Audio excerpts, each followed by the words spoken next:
Yo, what is up, guys? TZ here. Another MLB 17 The Show video. And as you see in the 6th hole, we have the debut of the Diamond Live Series Joey Votto.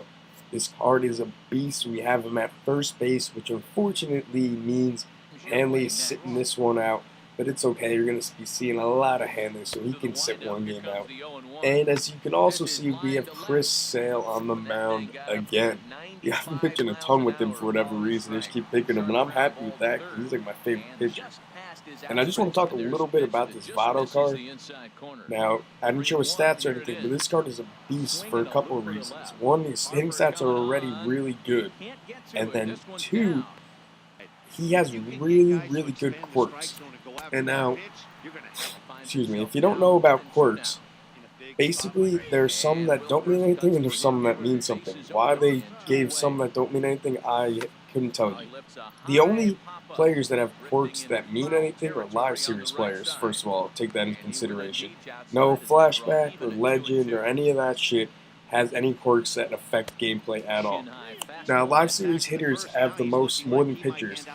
And for the ones you see that are homebody, the away one, day player, night player, breaking ball hitter, dead red, which is fastball hitter, situational hitter, runner, which is running around third, rally monkey, which is when your team's behind. You have fighter, which is the 9th inning or later. You have unfazed, which is 2 strikes. I believe that's all of them for hitters. All these will increase your PCI. So Joey Votto, I believe, has unfazed, which is the there's first pitch hitter too, which is Freddie Freeman, which is why his PCI is so big on the first pitch. Everyone's, I feel like, has noticed that. As before I get too ahead of myself, right here, he's trying to test Ken Griffey in center field. He has a cannon, and then we're able to get David Price out at first base. But anyway, those will increase your PCI. So Votto has a bunch of them. He has like 6 that matter. I believe he has the breaking ball hitter, the fastball hitter, the unfazed, which is the 2 strikes one, the situational hitter, which is the runner on third, the rally monkey, which is team from when your team is behind. Excuse me. But all of these affect his PCI. So you'll see he's up right now. His PCI doesn't look that big, but it actually grows on the pitch feedback because he gets a pretty much an increase on every single pitch, and sometimes it's a pretty big increase. But he is unable to do anything in his first at-bat on the squad as he's hitting a lazy fly ball out to center field. But yeah, that's something definitely look at.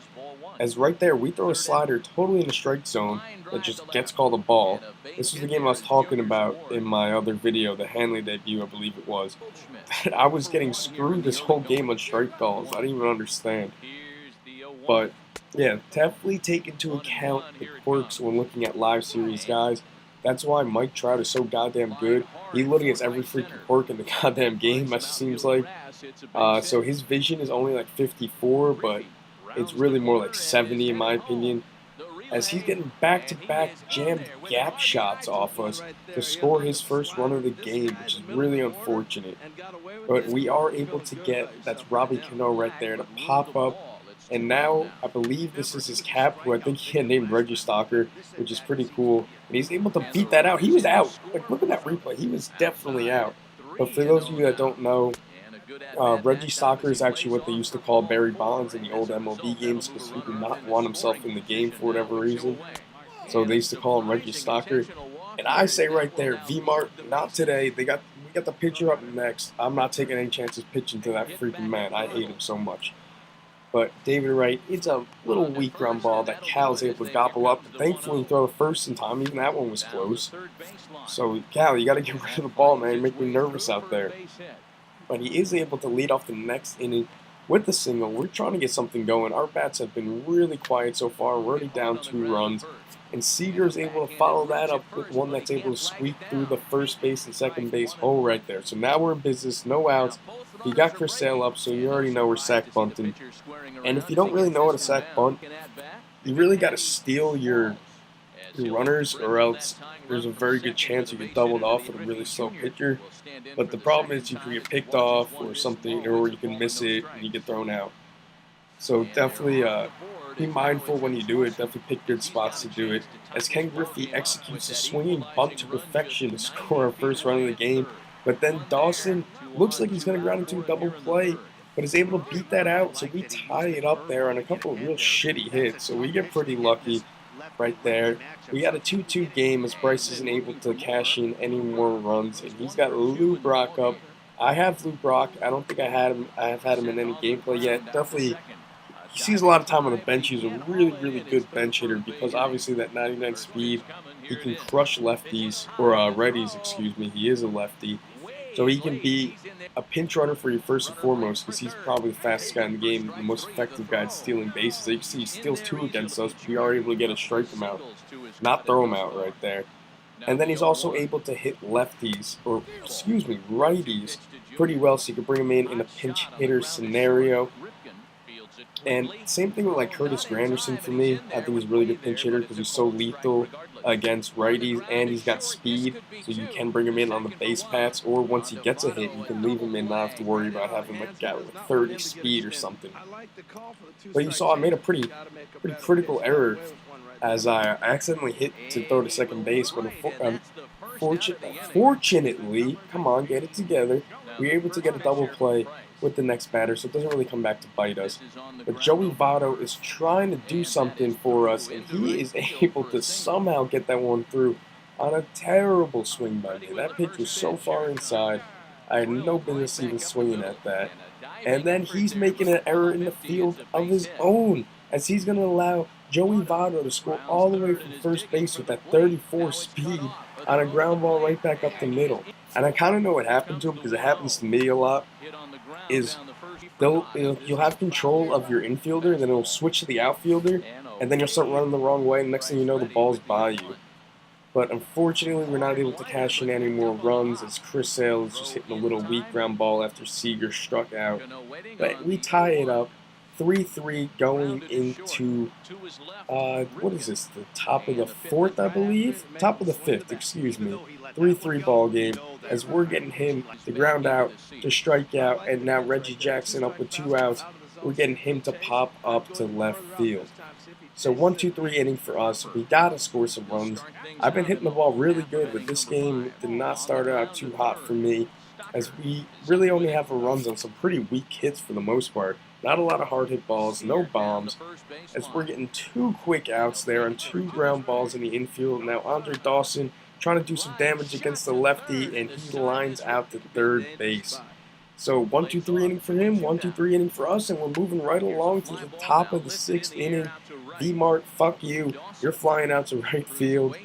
And now, I believe this is, he pinch hit, so he's taking David Price out of the game, and he's bringing in Nelson Cruz, so we get to ground out to third base. So David Price is done for him. Usually I hit David Price pretty good, but this game I could not get anything going off him. He was pitching well, but I just really wasn't doing like anything on my own. I wasn't putting good swings on the ball, swinging at a lot of balls. You know, just not good at bats for the most part. But now he's Dylan Betances in, so I really wish he would have left David Price in the damn game. As David Wright actually gets a hold of that one, and it looked like he was going to carry for a minute, but it dies.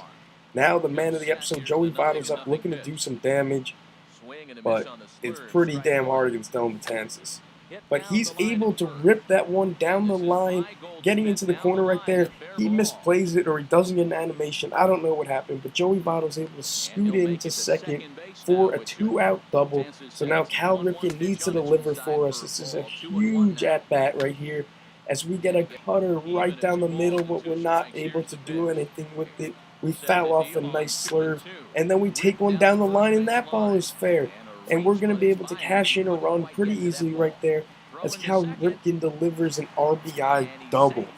Huge at-bat, and now Corey Seager, we're trying to add another insurance run right here, but he's hitting a weak little pop-up that goes right over the head of my oblivious bullpen, guys. You can see I got Dellin out there because he's so goddamn big, he stands out like a sore thumb. But now Chris Sale's still in the game. I don't know how he's able to hit that one so hard. I guess I left it kind of out over the middle of the plate. It looked like a late hit to me, and then that is definitely a late hit on an up-and-in fastball in the gap. So back-to-back late hits, and he's able to tie this one up. as they always seem to miss the cutoff throws. Like, they're never able to, like, scoop it or anything, and then it has to take a bounce and go to the other guy, and then it takes too long to actually throw him out. But he's able to shoot that one up the middle. No shot at home, as Griffey has good speed, so I'm just throwing it into second base, trying to keep him there. And right here, it looks like we should have a double play, but, like, what the hell was that? Why is he dancing around second base like a fucking jackass? But we are able to get at least one there, and then we get him to ground back out to the pitcher. So all I got to do is sit down Reggie Jackson, but he hits one deep to left field. But we are under it with Bryce Harper to sit him down. So we let up two. We are down one. Bottom of the seventh inning. We're bringing in Curtis Granderson to pinch hit here as he ropes one back up the middle. Whenever I see a righty, I'm always bringing in Granderson because he just hits him so damn good. But that was unfortunate, right into the shift, and then we hit a pretty decent fly ball of our own that cannot get out. Ken Griffey up, righty on the mound, and another ground ball to second base. So we're still down one. We need to get something going. We only got 2 chances left. He's got a runner on second base with 2 outs. We're trying to shut him down here. We want to keep the score where it is.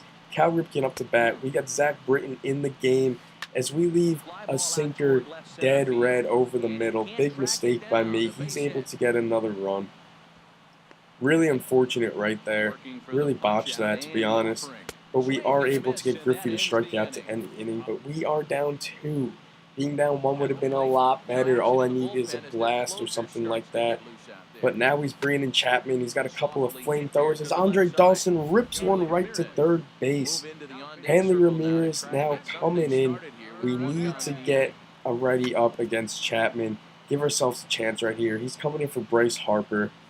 He's not going to end up playing the field, but we need to bring someone in as he delivers a nasty slider right there. That was a perfect pitch. Near unhittable as he sits us down. But David Wright can mash lefties, as we all know, but right there does not deliver for us. Little pop-up to freaking Victor Martinez. We get him to go 1, 2, 3 in the top of the 9, so now we are down to our last 3 outs. We need 2 runs. I know Joey Votto's the man of the episode, but we need a ready up at bat. So we bring in big 96 Edgar Martinez, absolutely mashes lefties. He's looking to deliver something as he throws another good slider. A fastball up and away. Good eye by us taking that one, kind of risky. And then Edgar delivers the leadoff single. So we're in business right now. We got the leadoff man on. A home run ties the game. A couple of hits would tie the game. No outs. He's bringing in Chris Davinsky. So he pulls Chapman. Kind of an interesting decision. And then Cal delivers a single to right field. So if we thought we were in business before, now we're really in business right here. Runners on first and second. 1 out or no outs as we do the one thing we couldn't do and ground it not into a double play. Corey Seager, with that good speed, is able to beat that out, so that's huge. So now we still got the tying run on base as we bring in Cano right here, and he delivers a single for us. First and second, 1 out, down 1. All we need is a base hit to tie this game, most likely with Seager's speed, and I thought I got that one. God damn, just a little out in front of that Zach Britton slider who he brought into the game. Oh, I thought I had the game right there. That pitch was too good. Now a 1-2 count. And he gives us a fastball to hit, but we are just a little under it as Griffey flies out to right field to end the game. So we take the L in the Joey Votto debut. I believe that was our first loss of the new season monster. But anyway, really entertaining game. I hope you guys enjoyed. If you did, please be sure to smash that like and subscribe button. And I will be back with more videos soon. Peace.